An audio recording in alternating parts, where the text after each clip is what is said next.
Positive energy ಅನ್ನೋದು ಇದ್ದೇ ಇರುತ್ತೆ ಅಲ್ವಾ ಸರ್. ಅದ್ರಲ್ಲಿ ಮನೆ ದೇವರು ಅಂದ್ಮೇಲೆ ಸ್ವಲ್ಪ ಎಕ್ಸ್ಟ್ರಾನೇ ಇರುತ್ತೆ. ಈ ಜಾಗಕ್ಕೆ ನೀವು ಬಂದ್ರೆ ನೀವೇ ಪುಣ್ಯವಂತರು. ಶಿವಂಕರೇಶ್ವರನ ಮಹಿಮೆ ನಾವೇನ್ ಅರ್ಕೆ ಹೊತ್ಕೊಳ್ತೀವಿ ಅದು ಫಲಿಸುತ್ತೆ.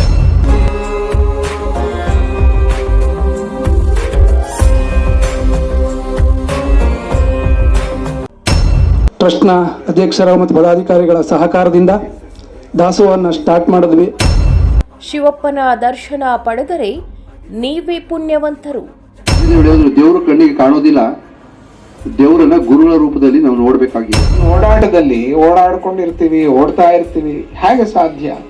ಇಂಥ ಕ್ಷೇತ್ರಗಳಿಗೆ ಬಂದಾಗ ಮಾತ್ರ ಸಾಧ್ಯ. ಮನಸ್ಸು ಕಣ್ಣು. ಸಾವಿರ ಲಕ್ಷಾಂತರ ಜನಕ್ಕೆ ಆಸರೆಯಾದ್ರ ಶಿವಲಂಕಾರೇಶ್ವರ. ಏನ್ ಅವ್ರ ಮನಸ್ಸಲ್ಲಿ ಏನ್ ಬೇಡ್ಕೋತಾರ ಶಿವನ್ನ ಎಲ್ಲರಿಗೂ ವರ ಕೊಟ್ಟಿದ್ದಾನೆ ಶಿವ.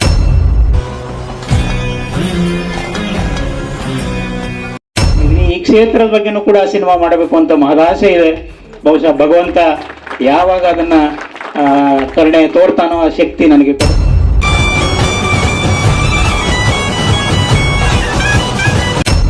ಲೆಕ್ಕವಿಲ್ಲದಷ್ಟು ಜೀವನಕ್ಕೆ ನೆಮ್ಮದಿ ಕೊಟ್ಟಿದ್ದಾರೆ ಶಿವಪ್ಪ.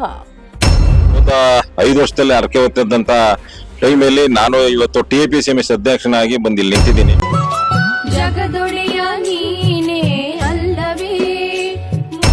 ನೀವು ನೋಡ್ತಾ ಇದ್ದೀರಾ V1 ಸುದ್ದಿ ವಾಹಿನಿ. ತುಂಬಾನೇ ವಿಶೇಷವಾದಂತಹ ಕ್ಷೇತ್ರದ ಬಗ್ಗೆ ಹೇಳಲು ಹೊರಟಿದ್ದೇವೆ ಇಂದು.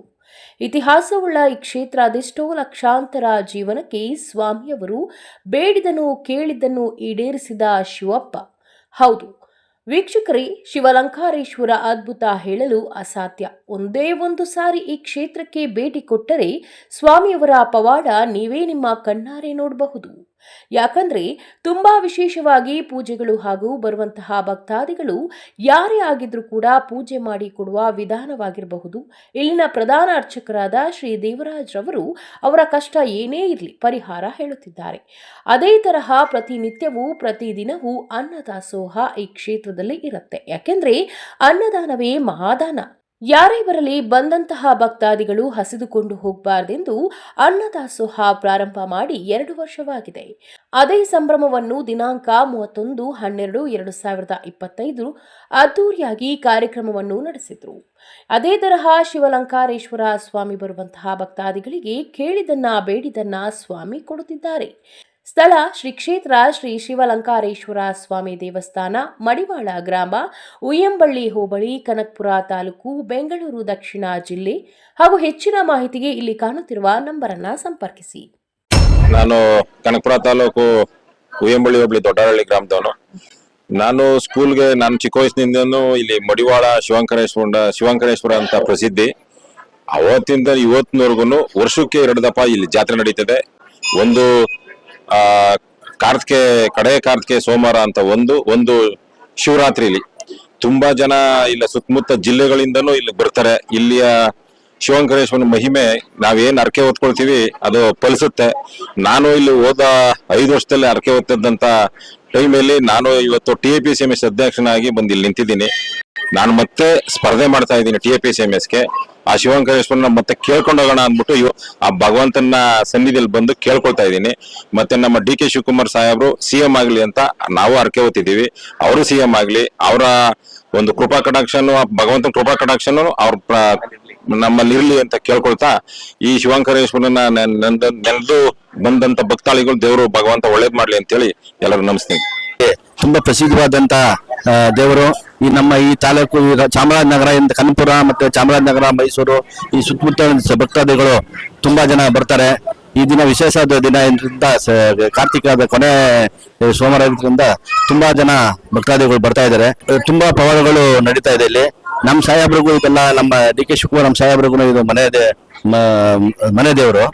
ಸೊ ಹಂಗಾಗಿ ಇದು ತುಂಬಾ ಭಕ್ತಿ ಇರುವಂತಹ ದೇವಸ್ಥಾನ, ತುಂಬಾ ಪ್ರಸಿದ್ಧವಾಗಿರುವಂತ ದೇವಸ್ಥಾನ. ಭಕ್ತಾದಿಗಳು ಏನ್ ಅವ್ರ ಮನಸ್ಸಲ್ಲಿ ಏನ್ ಬೇಡ್ಕೋತಾರ ಶಿವನ್ನ ಕೊಟ್ಟಿದ್ದಾನೆ ಶಿವ. ಮೂಲತಃ ನಮ್ಮ ಮನೆ ದೇವರು. ಹಾಗಾಗಿ ನಾವು ಪ್ರತಿ ವರ್ಷ ಕಾರ್ತಿಕ್ ಮಾಸ ಅಥವಾ ಶಿವರಾತ್ರಿಯಲ್ಲಿ ಬಂದು ಹೋಗ್ತಿರ್ತೀವಿ. ನಾವು ಪಾಸಿಟಿವ್ ಎನರ್ಜಿ ಅನ್ನೋದು ಇದ್ದೇ ಇರುತ್ತೆ ಅಲ್ವಾ ಸರ್. ಅದ್ರಲ್ಲಿ ಮನೆ ದೇವರು ಅಂದ್ಮೇಲೆ ಸ್ವಲ್ಪ ಎಕ್ಸ್ಟ್ರಾನೇ ಇರುತ್ತೆ.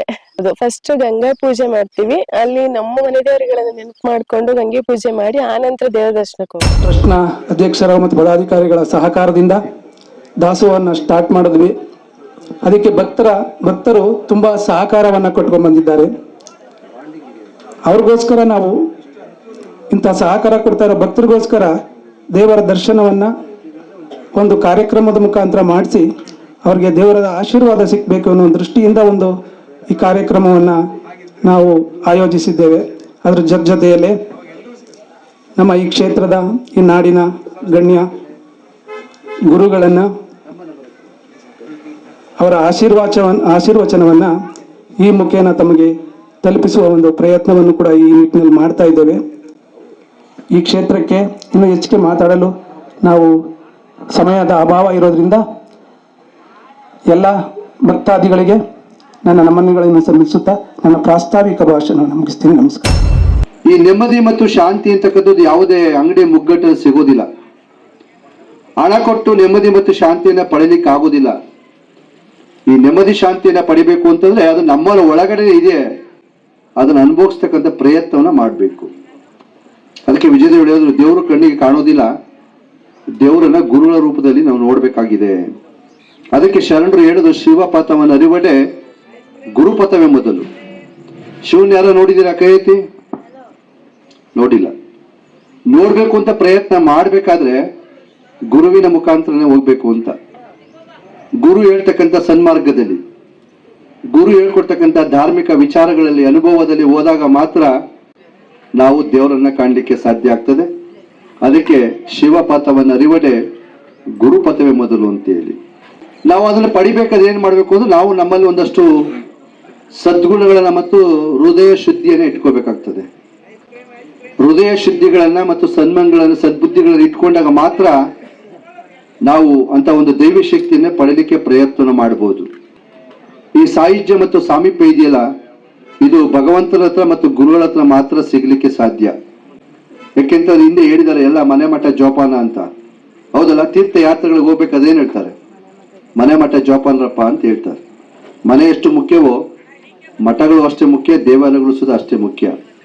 ನಮ್ಮೂರಿನ ದೇವಾಲಯನ, ನಮ್ಮೂರಿನ ಮಠವನ್ನ, ನಮ್ಮೂರಿನ ಗುರುಗಳನ್ನ, ನಮ್ಮೂರಿನ ದೇವಸ್ಥಾನಗಳನ್ನ, ನಮ್ಮ ದೇಶದ ದೇವಾಲಯಗಳನ್ನ ನಾವು ಕಾಪಾಡಲಿಲ್ಲ ಅಂತಂದ್ರೆ ನಮ್ಮನ್ನು ರಕ್ಷಣೆ ಮಾಡೋರು ಯಾರು ಸುದ ಇರೋದಿಲ್ಲ. ಹಾಗಾಗಿ ರಕ್ಷಣೆ ಮಾಡೋರು ಅವರೇನೆ, ದೇವರು ಮತ್ತು ಗುರುಗಳೇ ರಕ್ಷಣೆ ಮಾಡ್ಲಿಕ್ಕೆ ಸಾಧ್ಯ. ಧರ್ಮ ರಕ್ಷತಿ ರಕ್ಷತಾ ಅಂತ ಯಾರು ಧರ್ಮವನ್ನು ರಕ್ಷಣೆ ಮಾಡ್ಕೊಂಡು ಹೋಗ್ತಾರೋ ಅವರಿಗೆ ಯಾವತ್ತೂ ಸುದ ಧರ್ಮ ಕೈ ಬಿಡೋದಿಲ್ಲ. ಆ ನೆಲಗಟ್ಟಿನಲ್ಲಿ ಸಾವನ್ನ ಬೆನ್ನ ಹಿಂದೆ ಕಟ್ಕೊಂಡ್ ಬಂದಿರ್ತಕ್ಕಂಥ ಈ ಮನುಷ್ಯನಿಗೆ ಈ ಹುಟ್ಟು ಸಾವುಗಳು ಖಚಿತ. ಹುಟ್ಟದಂತ ಮನುಷ್ಯ ಸಾಯಲೇಬೇಕು. ಸಾವನ್ನ ಬೆನ್ನ ಹಿಂದೆ ಕಟ್ಕೊಂಡ್ ಬಂದಿರ್ತಕ್ಕಂಥ ಈ ಮನುಷ್ಯನಿಗೆ ಈ ಹುಟ್ಟು ಸಾವುಗಳ ಮಧ್ಯೆ ಮಾಡ್ತಕ್ಕಂಥ ಸಾರ್ಥಕ ಬದುಕು ಬಹಳಷ್ಟು ಮುಖ್ಯ. ಯಾಕೆಂದ್ರೆ ಈ ಒಂದು ಶಿವನಾಂಕರೇಶ್ವರ ಸನ್ನಿಧಿಯಲ್ಲಿ ನಾವೆಲ್ಲ ಇಲ್ಲಿ ಕೂತು ಒಂದಷ್ಟು ಆಧ್ಯಾತ್ಮಿಕ ವಿಚಾರವನ್ನು ತಿಳ್ಕೊಳ್ತಿದ್ವಿ ಅಂತಂದ್ರೆ ನಾವು ಏನಾಗ್ಬೇಕು, ನಾವು ಏನು ಮಾಡ್ಬೇಕು ಅಂತಕ್ಕಂಥ ಪ್ರಶ್ನೆಯನ್ನು ನಾವು ನಮ್ಮೊಳಗೆ ಹಾಕೋಬೇಕಾಗ್ತದೆ. ಮನುಷ್ಯ ಜನ್ಮ ಬಹಳಷ್ಟು ಶ್ರೇಷ್ಠವಾಗಿರ್ತಕ್ಕಂಥ ಜನ್ಮ. ಈ ಜನ್ಮ ಎಲ್ಲ ಜಲಚರ ಪ್ರಾಣಿಗಳಂತೂ ಸಹ ಒಂದು ಶ್ರೇಷ್ಠವಂತ ಸ್ಥಾನವನ್ನ ಭಗವಂತ ಮನುಷ್ಯನ ಕೊಟ್ಟು ಬಿಟ್ಟಿದ್ದಾನೆ. ಎಲ್ಲೂ ಇಡೋದು ಬೇಡಪ್ಪ, ಮನುಷ್ಯರ ಹೃದಯದೊಳಗಡೆ ನೆಮ್ಮದಿ ಇಟ್ಬಿಡೋಣ ಅಂತಕ್ಕಂಥ ತೀರ್ಮಾನ ಮಾಡಿ ನೆಮ್ಮದಿಯನ್ನು ನಿಮ್ಮ ಮನುಷ್ಯನ ಒಳಗಡೆನೆ, ನಿಮ್ಮ ಹೃದಯದೊಳಗಡೆನೆ ಇಟ್ಟಿದ್ದಾನೆ. ಮತ್ತು ಹುಡುಕುವ ಪ್ರಯತ್ನ ನಿಮ್ಮದಾಗಬೇಕು. ಏನಾಗಬೇಕು? ಪಡೆಯುವ ಪ್ರಯತ್ನ ಮತ್ತು ಹುಡುಕುವ ಪ್ರಯತ್ನ ಆಗಬೇಕು ಅಂತಂದ್ರೆ ನಾವು ಧರ್ಮ ಮಾರ್ಗದಲ್ಲಿ ಪೂಜೆ, ಪುನಸ್ಕಾರ, ಆಚಾರ, ವಿಚಾರ, ಸನ್ಮಾರ್ಗ ಇದನ್ನೆಲ್ಲ ನಡ್ಕೊಂಡು ಪ್ರಯಾಣ ಮಾಡಿದ್ರೆ ನಿಮಗೆ ನೆಮ್ಮದಿ ಅಂತಕ್ಕಂಥದ್ದು ಸಿಗ್ಲಿಕ್ಕೆ ಸಾಧ್ಯ ಅಂತಕ್ಕಂಥ ಮಾತನ್ನು ಹೇಳ್ತಾ ನಾವು ಪದೇ ಪದೇ ಇಲ್ಲೆಲ್ಲ ಆಶೀರ್ವಚನ ನೀಡ್ತಾನೆ ಇರ್ತೀವಿ. ಗುರುರ್ ಬ್ರಹ್ಮ ಗುರುರ್ ವಿಷ್ಣು ಗುರುರ್ ದೇವೋ ಮಹೇಶ್ವರ ಗುರು ಸಾಕ್ಷಾತ್ ಪರಂ ಬ್ರಹ್ಮ ತಸ್ಮೈ ಶ್ರೀ ಗುರವೇ ನಮಃ. ನಮ್ಮ ಪೂಜ್ಯ ಗುರುದೇವರಾದಂಥ ಶ್ರೀ ಗಣಪತಿ ಸಚ್ಚಿದಾನಂದ ಸ್ವಾಮೀಜಿಯವ್ರನ್ನ ಮನಸ್ಸಿನಲ್ಲೇ ಸ್ಮರಣೆ ಮಾಡುತ್ತಾ ಈ ದಿವ್ಯವಾದಂಥ ಶಿವಕ್ಷೇತ್ರದಲ್ಲಿ ತಮ್ಮ ಸಾನ್ನಿಧ್ಯದಿಂದ ಎಲ್ಲರನ್ನೂ ಕೂಡ ಅನುಗ್ರಹಿಸ್ತಾ ಇರುವಂಥ ಮುಂಬಡಿ ಶಿವರುದ್ರ ಮಹಾಸ್ವಾಮಿಗಳಲ್ಲಿ ಸಭಕ್ತಿಕವಾಗಿ ಶಿವನಾರಾಯಣ ಸ್ಮರಣೆಗಳನ್ನು ಹೇಳ್ತಾ ಹಾಗೂ ಇವತ್ತಿನ ಈ ಸಭೆಯಲ್ಲಿ ಚಂದ್ರಶೇಖರ ಶಿವಾಚಾರ್ಯ ಸ್ವಾಮೀಜಿಯವರಿದ್ದಾರೆ. ಶಿವನಂಕಾರೇಶ್ವರ ಕ್ಷೇತ್ರ ಇದೆ, ಮಡಿವಾಳ. ಆ ಕ್ಷೇತ್ರದಲ್ಲಿ ಶಿವರಾತ್ರಿ ಬಹಳ ವಿಶೇಷವಾಗಿ ನಡೆಯುತ್ತೆ ಅಂತ ಹೇಳಿದ್ರು. ಹಾಗಾದ್ರೆ ನಡೀರಿ ಅಲ್ಲಿ ಹೋಗೋಣ ಅಂತ ಹೇಳಿ ಅವತ್ತು ಅನ್ಕೊಳ್ಳದೆ ಇಲ್ಲಿ ಯಾರು ಭಕ್ತರು ಯಾರೂ ಇರಲಿಲ್ಲ. ಅವರ ಅರ್ಚಕರ ಜ್ಯೇಷ್ಠ ಪುತ್ರ ಅವರು ಮಾತ್ರ ಒಬ್ಬರಿದ್ದರು. ಅವತ್ತಲ್ಲಿ ಸ್ವಾಮಿಯ ದರ್ಶನ ಮಾಡಿಕೊಂಡು ಬಹಳ ಸಂತೋಷವಾಯಿತು. ಈ ಕ್ಷೇತ್ರಕ್ಕೆ ಸ್ವಾಮಿ ಕರೆಸ್ಕೊಂಡು ದರ್ಶನ ಕೊಟ್ಟ ನೋಡಿ, ಅದು ಹಾಗೆ ಅವತ್ತು ಸ್ವಲ್ಪ ಹೊತ್ತು ಇಲ್ಲಿದ್ದು ಎಂಥ ಅದ್ಭುತವಾದ ಪ್ರದೇಶ. ಈಗ ತಾನೇ ಪೂಜ್ಯ ಸ್ವಾಮೀಜಿಯವರು ಹೇಳಿದ ಹಾಗೆ ಇಂಥ ಒಂದು ಪ್ರದೇಶದಲ್ಲಿ ನಾವು ಇದ್ದುಕೊಂಡು ಸಾಧನೆ ಮಾಡೋದಿರಲಿ, ಸುಮ್ಮನೆ ಇದ್ರೆ ಸಾಕು, ಸುಮ್ಮನೆ ಬಂದಿದ್ರೆ ಸಾಕು. ಆಷಾಢದಲ್ಲಿ ಸಾವಿರಾರು ಜನ ಭಕ್ತರು ಬರ್ತಾರೆ ಅಂತ ಹೇಳ್ತಾ ಇದ್ರು ಈಗ ತಾನೆ. ಹಾಗೂ ಶಿವರಾತ್ರಿಗೆ ಹಂಚ್ಕೊಂಡಿದ್ದಾರೆ, ಅಷ್ಟು ಜನ ಬರೋಕ್ಕಾಗಲ್ಲ ಅಂತ. ಕೆಲವರು ಶಿವರಾತ್ರಿಯಲ್ಲಿ ಬರ್ತಾರೆ, ಕೆಲವರು ಆಷಾಢದಲ್ಲಿ ಬರ್ತಾರೆ ಅಂತ ಹೇಳಿ. ಎರಡೂ ವಿಶೇಷವಾದಂಥ ಸಂದರ್ಭ. ಆ ಸಮಯದಲ್ಲಿ ಇಲ್ಲಿ ಸೇರಿದ್ದು ದಾಸೋಹ ಎಲ್ಲ ಮಾಡ್ತಾ, ದಾಸೋಹ ಮಾಡುವಂಥವ್ರಿಗೆ ಕೃತಜ್ಞತಾ ಸಭೆಯನ್ನ ಇವತ್ತು ಇಟ್ಕೊಂಡಿದ್ದಾರೆ ಅಂದ್ರೆ ತುಂಬಾ ಸಂತೋಷ ಆಯ್ತು, ನನಗೆ ಕೇಳಿ ಆನಂದವಾಯ್ತು, ಅದು ಮುಖ್ಯ. ಇಂತಹ ಕ್ಷೇತ್ರದಲ್ಲಿ ಸುಮ್ಮನೆ ಹಾಗೆ ಬಂದಿದ್ರೆ ಸಾಕು. ಇದು ಎಲ್ಲಿ, ಯಾವ ಸಿಟಿಯಲ್ಲಿ ಸಿಗುತ್ತೆ ನೆಮ್ಮದಿ ಹೇಳಿ? ಬೇರೆ ವಾತಾವರಣ ಅಂದ್ರೆ ಈ ತರದ ವಾತಾವರಣ ಅಲ್ಲಿ ನಾವು ನೋಡಕ್ ಸಾಧ್ಯ ಇಲ್ಲ. ಅದರಿಂದ ಸುತ್ತಮುತ್ತಲು ಇರುವಂತಹ ಎಲ್ಲ ಹಳ್ಳಿಯವರು, ಊರಿನವರು, ಯಾರಿಗೆ ಈ ಸ್ವಾಮಿ ಮನದೇವರಾಗಿದ್ದಾರೆ, ನಮ್ಮ ಮಹೇಂದ್ರ ಅವ್ರ ತರ, ಅವರೆಲ್ಲರೂ ಬಂದು ಸ್ವಾಮಿಯನ್ನ ದರ್ಶನ ಮಾಡ್ಕೊಳ್ಳೋದು ವರ್ಷಕ್ಕೊಮ್ಮೆ. ನಾವು ಯಾವತ್ತಿಗೂ ನಮ್ಮ ಊರು ದೇವರನ್ನ ಮರಿಬಾರ್ದು, ತಂದೆ ತಾಯಂದ್ರನ್ನ ಮರಿಬಾರ್ದು. ನಮಗೆ ವಿದ್ಯೆಯನ್ನು ಕೊಟ್ಟಂತ ಗುರುಗಳನ್ನ, ನಮಗೆ ಅನ್ನ ಹಾಕದಂಥವ್ರನ್ನ, ನಮಗೆ ಪ್ರಾಣ ಭಿಕ್ಷೆ ಕೊಟ್ಟವ್ರನ್ನ ಯಾವತ್ತಿಗೂ ನಾವು ಮರಿಬಾರ್ದು. ಮರೆತವರಿಗೆ ನಿಷ್ಕೃತಿ ಇಲ್ಲ ಅಂತ. ಅವರಿಗೆ ಎಲ್ಲಿ ಹೋದರೂ ಕೂಡ ಅವರನ್ನ ಭಗವಂತ ಅನುಗ್ರಹಿಸೋದಿಲ್ಲ. ಅದಕ್ಕೆ ನಮಗೆ ಅಂತ ಹೇಳಿ ಒಂದು ಗ್ರಾಮ ದೇವತಾ ಅಂತ ಭಗವಂತನು ಅನುಗ್ರಹಿಸಿರ್ತಾನೆ.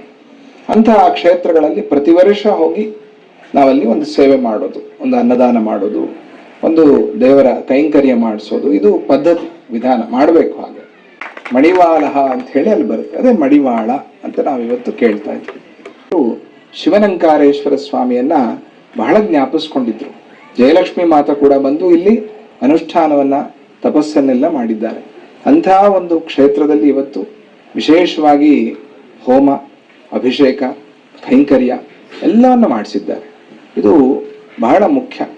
ಯಾಕೆಂದ್ರೆ ಪ್ರತಿಯೊಂದು ಕ್ಷಣದಲ್ಲೂ ಈ ಕಾಲದಲ್ಲಿ ನಾವು ನೋಡಿದಾಗ ಯಾವುದೋ ಒಂದು ಭಯ ಮನಸ್ಸಿನಲ್ಲಿ, ಏನೋ ಒಂದು ಇನ್ಸೆಕ್ಯೂರಿಟಿ, ಹೇಗಾಗುತ್ತೋ ಏನಾಗುತ್ತೋ. ಅದು ವ್ಯಾಪಾರ ಇರಲಿ, ಉದ್ಯೋಗ ಇರಲಿ, ವಿದ್ಯೆ ಇರಲಿ, ವ್ಯವಸಾಯ ಇರಲಿ, ಯಾವುದೇ ಆದ್ರೂ ಕೂಡ ಏನೋ ಒಂದು ಭಯವನ್ನ ನಾವು ನೋಡ್ತಾ ಇರ್ತೀವಿ. ಆ ಧರ್ಮಕ್ಕಾಗಿ ನಾವು ಬಾಳ್ಬೇಕು, ಬೇರೆ ಎಲ್ಲ. ನಮ್ಮ ಭಗವಂತ ಕಳಿಸಿರೋದೇ ನಮ್ಮನ್ನ ಧರ್ಮಕ್ಕಾಗಿ. ಅದರಿಂದ ಅಂಥ ಒಂದು ಧಾರ್ಮಿಕ ಕಾರ್ಯಕ್ರಮ ಇವತ್ತು ಇಲ್ಲಿ ನಡೀತಾ ಇದೆ ಅಂತ ಹೇಳಿ ತುಂಬಾ ಸಂತೋಷ ಪಟ್ಕೊಂಡು ಆನಂದವಾಗಿ ಇಲ್ಲಿ ಬಂದ್ವಿ. ನಾವು ಆಂಗ್ಲ ಸಂವತ್ಸರದ ಸಂಧಿಯಲ್ಲಿದ್ದೀವಿ ಇವತ್ತು. ಬಹಳ ವಿಶೇಷ ಅಲ್ವಾ?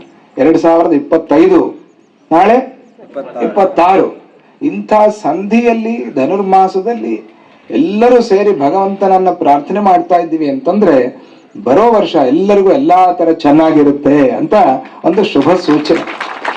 ವೇದಿಕೆಯ ಮೇಲೆ ಉಪಸ್ಥಿತರಿರೋ ಎಲ್ಲ ಗಣ್ಯಾತಿ ಗಣ್ಯರಿಗೂ ಕೂಡ ನನ್ನ ವಂದನೆಗಳನ್ನು ಸಲ್ಲಿಸುತ್ತಾ, ಈ ಪುಣ್ಯ ದಿನಕ್ಕೆ, ಈ ವಿಶೇಷ ಕಾರ್ಯಕ್ರಮಕ್ಕೆ, ಈ ಶ್ರೀ ಕ್ಷೇತ್ರಕ್ಕೆ ಆಗಮಿಸಿರುವಂಥ ಎಲ್ಲ ಶ್ರೀ ಶಿವಲಂಕಾರೇಶ್ವರ ಸ್ವಾಮಿಯವರ ಭಕ್ತಾದಿಗಳಿಗೆ ವಂದಿಸುತ್ತಾ, ಮತ್ತೊಮ್ಮೆ ತಮ್ಮೆಲ್ಲರಿಗೂ ಕೂಡ ಮುಂಬರುವ ನಾಳೆಯಿಂದ ಪ್ರಾರಂಭವಾಗುವ ಹೊಸ ವರ್ಷದ ಶುಭಾಶಯಗಳನ್ನು ತಮ್ಮೆಲ್ಲರಿಗೂ ಕೂಡ ಕೋರುತ್ತಾ, ನಾನು ಕೂಡ ಈ ಕ್ಷೇತ್ರದ ಕೋಟ್ಯಾಂತರ ಭಕ್ತರುಗಳಲ್ಲಿ ನಾನು ಒಬ್ಬ, ಅಷ್ಟನ್ನು ಹೇಳೋದಕ್ಕೆ ಇಚ್ಛೆ ಪಡ್ತೀನಿ. ಬಹುಶಃ ನನ್ನ ಪರಿಚಯ ಇಲ್ಲಿ ಬಹಳಷ್ಟು ಜನಕ್ಕೆ ಆಗಿರ್ಲಿಕ್ಕಿಲ್ಲ. ನಾನು ಎಸ್ ಮಹೇಂದರ್ ಅಂತ ಚಲನಚಿತ್ರ ನಿರ್ದೇಶಕ. ಸುಮಾರು 35ಕ್ಕೂ ಹೆಚ್ಚು ಚಲನಚಿತ್ರಗಳನ್ನ ನಾನು ನಿರ್ದೇಶನ ಮಾಡಿದ್ದೀನಿ. ನಮ್ಮ ಊರು ಈ ಬೆಟ್ಟ ದಾಟದ್ರೆ ಆ ಕಡೆಗೆ ಬಂಡಳ್ಳಿ, ಆ ಬಂಡಳ್ಳಿಯಿಂದ ಬಂದಂಥವ್ನು ನಾನು.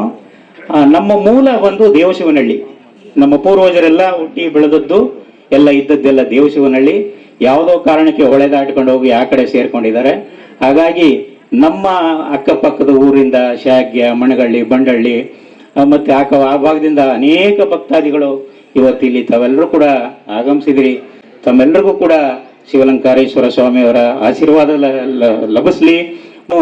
ಹೆಚ್ಚು ಹೆಚ್ಚು ಸಿನಿಮಾಗಳನ್ನ ಇದು ಮಾಡಬೇಕು ಅಂತ ಅನ್ಕೊಂಡಿದ್ದೀನಿ. ಈ ಕ್ಷೇತ್ರದ ಬಗ್ಗೆನೂ ಕೂಡ ಸಿನಿಮಾ ಮಾಡಬೇಕು ಅಂತ ಮಹದಾಸೆ ಇದೆ. ಬಹುಶಃ ಭಗವಂತ ಯಾವಾಗ ಅದನ್ನ ಕರುಣೆ ತೋರ್ತಾನೋ, ಆ ಶಕ್ತಿ ನನಗೆ ಕೊಡ್ತಾನೋ, ಆ ಸಂದರ್ಭದಲ್ಲಿ ನಾನು ಮಾಡಬೇಕು ಅಂತ ಬಹಳ ಆಸೆ ಇಟ್ಕೊಂಡಿದ್ದೀನಿ.